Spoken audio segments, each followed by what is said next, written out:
오늘 아침에 여러분에게 들려주신 하나님의 말씀은 시대의 사명자예요. 이 시대의 사명자는 어떤 사람이냐? 예수밖에 구원이 없다. 그거를 외치는 사람들이 이 시대의 사명자죠. 오늘 아침에 이 본문의 말씀을 보면요, 의인이 누구냐? 의인이 술 안 먹고 담배 안 피고 착한 사람들이 의인이 아니에요. 그런 사람을 성경이 의인이라고 하지 않습니다. 성경은요, 이 의인은 예수 믿고 하나님 백성을 의인이라고 하는 거예요. 예. 의인은 그리스도를 믿고 그리스도밖에 구원이 없다. 그리스도를 만나서 구원을 얻은 사람을 의인이라고 하는 거고요. 그 다음 시편 기자가 오늘 아침 말씀하신 악인은 어떤 사람이냐? 악인은 하나님이 미워하는 것을 도전하고 제일 큰 죄를 지은 사람들이 어떤 사람이냐면 이 세계를 하나님이 창조하신 거예요. 더 크리에이션과 하나님이 이 세계를 창조하신 것을 믿고 따르는 사람들을 의인이라고 하는 거예요. 근데 악인은 이거를 부인하는 거예요. 제일 악한 사람이 술 먹고 땡깡 부리고 감옥 가고 그런 사람들이 악인이 아니라 제일 악인은 하나님 없어. 무슨 하나님이 있냐고. 어제 전도를 나갔더니 술 취한 두 사람이 날 보고 막 할렐루야 그러면서 할렐루야 그래서 선생님 많이 취하셨나 봐요. 그래도 그 술 먹고 할렐루야를 하는데 내일 교회 가세요 그랬더니 할렐루야 또 그래. 두 사람 때문에 참 재미있었어요. 여러분, 동성연애를 합법화하려는 일부 세력들, 이거는 귀신이 하는 일이에요. 이거 하나님이 제일 싫어하는 일을 하는 거거든요. 어떤 의사 선생님이 며칠 전 목요일 저에게 저도 이거 반대하러 나갈 때 꼭 데려가 주세요. 이거 하나님을 도전한 일입니다. 교회를 해하려는 종교법. 이것은 굉장히 무서운 악을 도모하는 세력들인 거예요. 이건 하나님이 가장 싫어하는 일이에요. 이걸 해서 하나님을 기쁘게 할 수 없죠. 예. 나라가 실성한 것 같아요. 나라가 실성한 것 같아요. 동서남북이 갈려서 싸우고, 예, 거짓말하고, 교만이 하늘을 찌르는 이런 세력들이 많아지면 나라가 어지럽습니다. 악인이 많아지면 나라가 힘들어져요. 악인들이 정치 세력을 잡으면 나라가 망합니다. 저 넥타이 몇 개 있거든요. 예, 우리 부목사 그래. 오늘 넥타이가 참 좋습니다. 의미가 있는 것 같은데요. 이 빨간 거, 파란 거, 이 싸우지 말자는 거예요. 여러분, 실성한 것 같아요. 실성하는 것 같아. 나라가 실성하면 나라가 제대로 안 되죠. 예, 정치도 교회도 하나님이 주신 거라는 소중한 것이라고 아브라함 카이퍼가 얘기를 했습니다. 예, 교회를 도전하는 악한 세력들, 그리고 하나님이 없다는 이 차별금지법, 이거는 교회를 공격하는 거예요. 저희들은 기도도 눈물을 흘리면서 하지만 때가 되면 목숨을 걸 거예요. 이거는 교회를 망가뜨리고 더 나가서 하나님을 공격하는 거예요.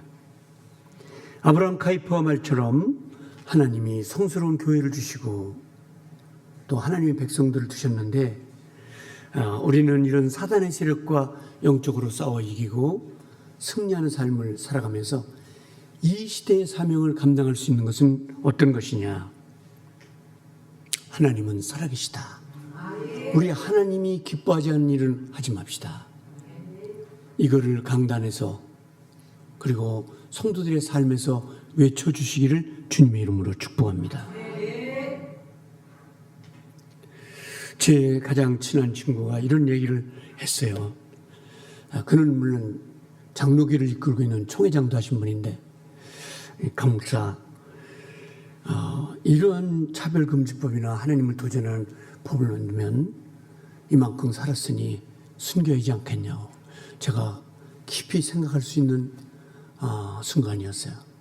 이게 하나님을 도전하고 하나님을 욕되게 하는 이 시대에 우리의 사명은 어떤 것이냐?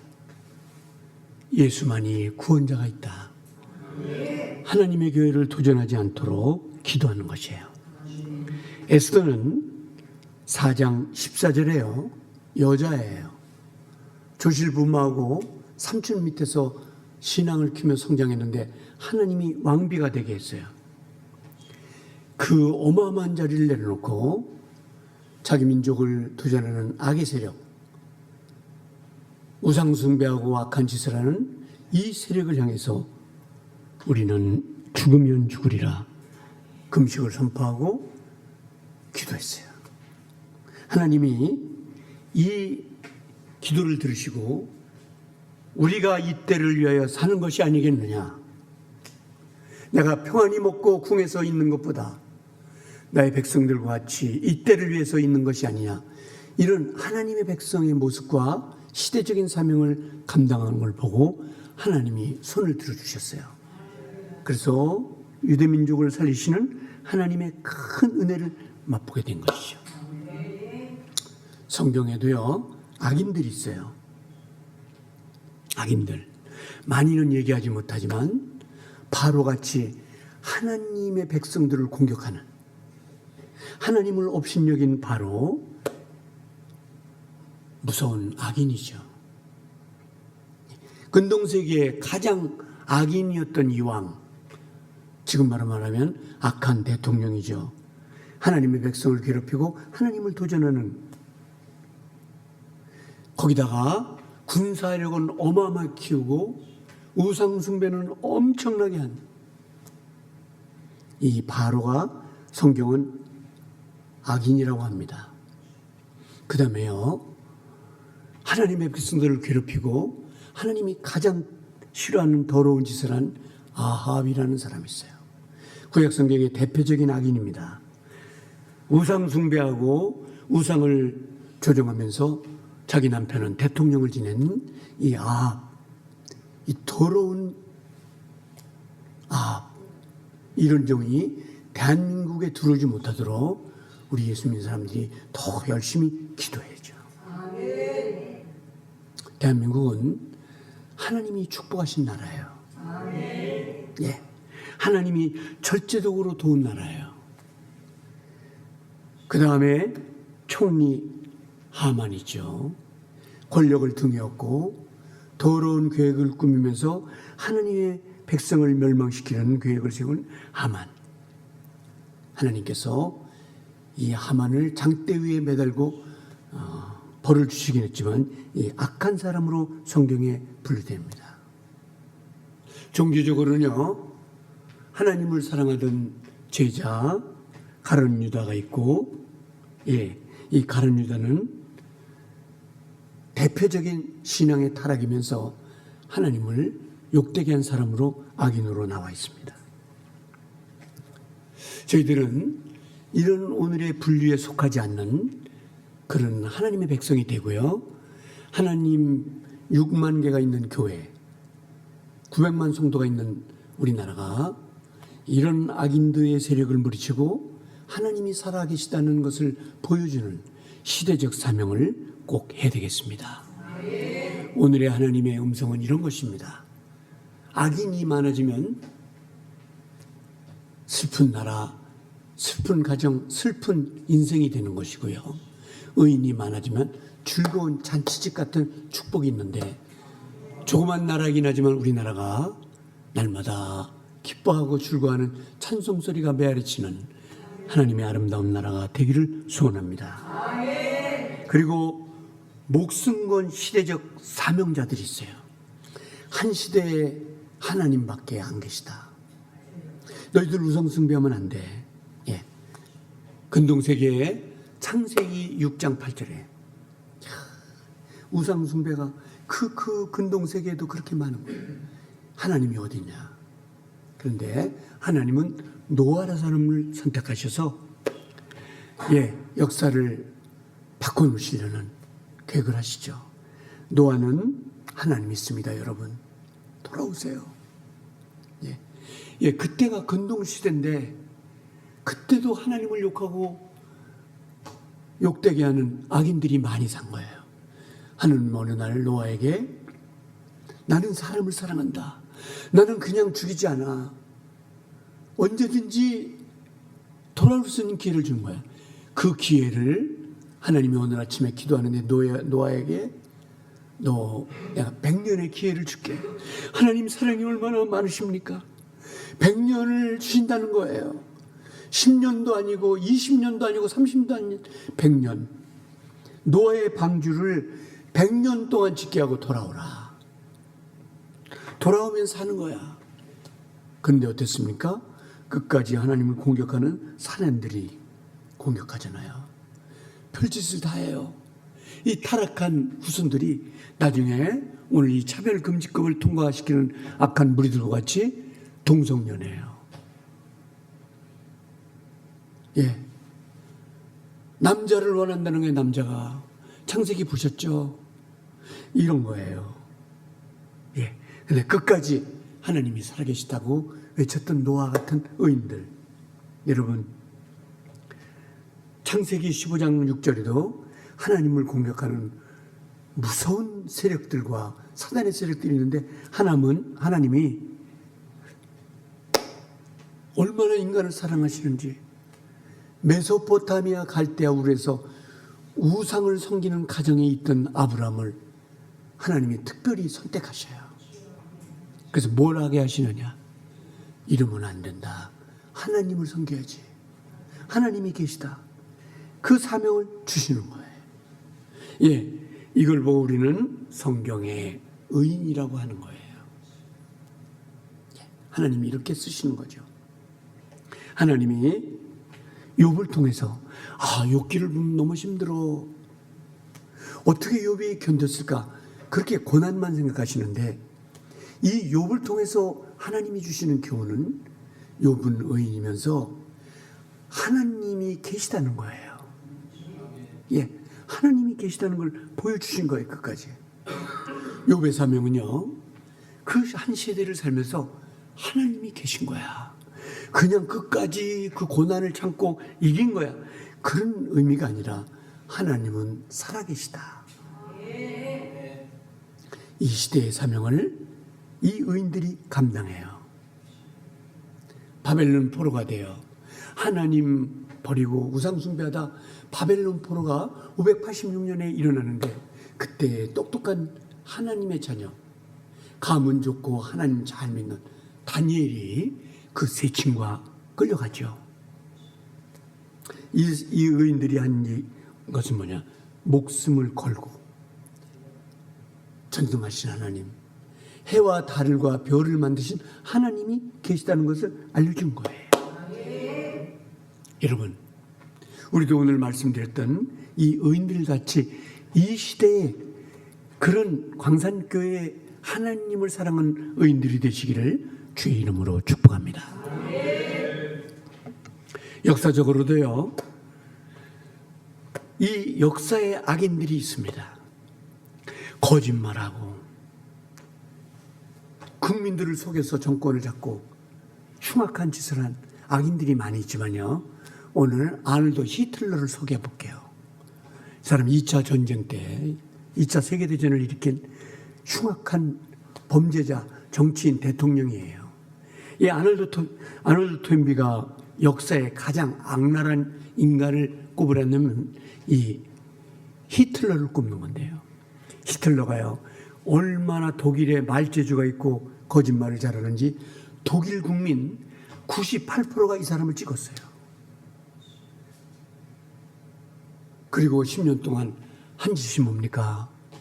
첫 번째, 교회를 없앴어요. 이게 사단이 하는, 악인이 하는 가장 무서운 짓이에요. 교회를 없애고 딜리티 보네퍼 같은 목사를 비롯해서 목사들을 다 사형시켰어요. 딜디 보네프가 이 히틀러가 이렇게 얘기해요. 너 장관 자리 줄게. 예수 전하는 걸 스톱해라. 예수가 어디 있어? 너 국무총리 시켜줄게. 1945년 4월 순교의 현장으로 끌려가면서 여러분 저를 위해서 울지 마세요. 저는요 이것이 끝나는 게 아니라 하나님의 나라에 갑니다.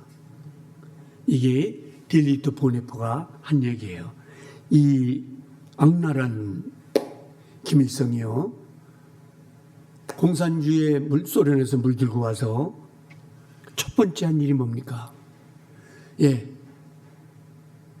사람 크리스찬 아들이에요. 그런데 귀신에게 속아서 역사의 악인이 되는데 김일성이 와서 한 일이 뭡니까?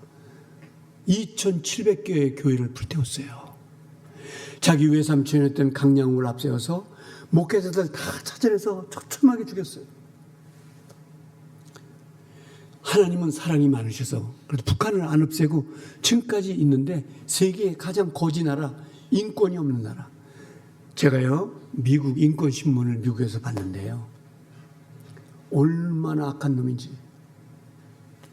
예수 믿는 가정이 한 가정이 붙잡혔는데 그 어머니 앞에서 애들을 죽이는 걸 미국 인권신문에 난 거예요. 그 젊은 엄마가 그 공산주의자들 앞에서 이런 얘기를 해요. 얘들아, 예수를 버리면 안 돼. 그리고 엄마를 처형시켰는데 다시는 예수 믿지 말라고 애들을 탱크로 깔아요. 그런 악인들, 이디아민 같은 독재자 대통령, 사람 어마어마하게 죽였어요. 폴문드, 사람을 세워놓고 막 박격포 같은 것들로 사라지게 하는 이런 역사의 악인들, 마오쩌둥도 문화 대혁명이라는 거짓말을 앞세워서 어마어마한 사람들을 죽여버리는. 여러분 한 번쯤 들어보셨던 스탈린, 이 역사의 살인자들, 이 사람들의 특징이요 김일성과 똑같이 하나님은 없다. 제일 공격하는 게 교회예요. 성직자들을 죽이는 거예요. 저는 저희 나라가 하나님을 사랑하는 나라, 그런 나라가 되고 의인이 많아지는 나라가 되기를 소원하고 있습니다. 악한 사람들, 교회를 공격하는 사람들이 그런 일은 없겠지만 북한처럼 그런 일 없을 거예요. 저 같은 사람은요, 저는 어려서부터 시청과 경찰에 들어가 있는 사람이에요. 매주 기관을 방문하면서 전도하는 사람인데 저 같은 사람은 이런 악인들이 정권을 잡으면 제일 먼저 총살을 당한 사람인데, 이런 사람, 요세프스 스탈린, 강제 수용소를 만들고 그 무고한 사람들을 어마어마하게 죽인 거예요. 여러분도 생각만 해도 끔찍한 르완다의 대학살 사건을 아시고 있잖아요. 그 사람은 짱 캄바라다, 이런 사람들이 대통령이 돼서 예수 믿는 사람들을 다 죽이고 어마어마한. 그러나 여러분, 역사적으로 하나님이 살아계시다는 증명을 한 사명자들도 있습니다. 역사적 의인들이죠. 역사적 사명자들이에요. 오스카 쉰들러 들어보셨죠? 쉰들리스트라고 영화 보셨잖아요. 그걸 보면서 사람들은 많이 울었어요. 2차 세계대전 중에 자기 민족, 하나님을 사랑하는 유대 민족을 살려내는 엄청난 눈물겨운 스토리죠. 역사의 의인들입니다. 파울 발렌티니가 헝가리에서 유대인들을 목숨 걸고 건져내면서 하나님은 살아계시다. 너희들이 영원하지 않을 거야. 하나님은 살아계시다. 이렇게 외치는 의인들이 있었습니다. 광성교회 성도 여러분, 우리는 이 시대에 미션을 하나님이 주셨습니다. 그것은 뭐냐면 공산주의 안 돼. 공산주의는 안 돼. 차별금지법 안 돼. 예, 종교법 안 돼. 하나님을 사랑해야지. 여러분, 대한민국이 의인들이 많아지고 하나님 믿는 사람들이 많아져야 돼요. 솔직히 얘기한다면 대한민국은 정치 세력에 의해서 잘 된 나라가 아닙니다. 우리는 기름 한 방울 안 나요. 강원도에서 고구마는 많이 나는데 기름 한 방울 안 나요. 그런데 하나님이 이렇게 부강한 나라를 지켜주신 것은 각처에서 기도한 개신교의 기도 덕분인 거예요. 이 기도하는 사명자들, 오늘도 하나님이 계시다고 외치는 사명자들. 예, 저희 시청은 그 공무원 사회에서 점심때가 되면 주여 믿습니다. 삼창이 외쳐지면서 소리 높여 외쳐지는 기도의 사람들. 예, 이런 나라예요. 이 사명감을 감당할 수 있는 저희들이 되기를 주님의 이름으로 축복합니다. 세상은 점점 실성한 사람들이 가득 차고 있는 거예요. 여러분, 하나님이 없다고 외치는 사람은 실성한 사람이에요. 이런 세대에서 우리가 하나님은 살아계시다. 예, 넬슨 만델라 같이 선한 일이라다 27년 감옥에서 27년 만에 감옥에서 나오는데 기자들이 몰렸어요. 선생님, 27일도 아닌 27년 동안 뭐 하셨습니까? 웃으면서 하는 말이, 저요, 팔굽히하고 하나님 살아계다고 외쳤습니다. 두 가지를 27년 동안 했어요. 안 죽으려고 팔굽히게 운동하고, 그 다음 일어나서 외친 말이 뭐냐면 Living God, 하나님은 살아계시다. 이 얘기를 한 거예요. 예, 이런 역사의 의인들. 예, 마마트 간디 같이 그래도 하나님은 역사의 주인이시다. 이렇게 의 앞에서 외치면서 언젠가 하나님이 축복하실 거다. 광산교회 성도 여러분, 주변과 환경을 보면서 슬퍼하거나 화내지 마시고 우리 이분들처럼 하나님은 살아계시다고 외치는 시대적 사명자가 되시기를 주님의 이름으로 축복합니다. 악인이 많아지면 슬픔이 가득 찬 나라가 되고 의인이 많아지면 잔치집 같은 나라가 된다는 오늘의 말씀을 잊지 마세요. What is this morning preaching? 오늘 아침에 한 설교를 잊지 말아주세요. 1, 2분 동안 기도하겠습니다.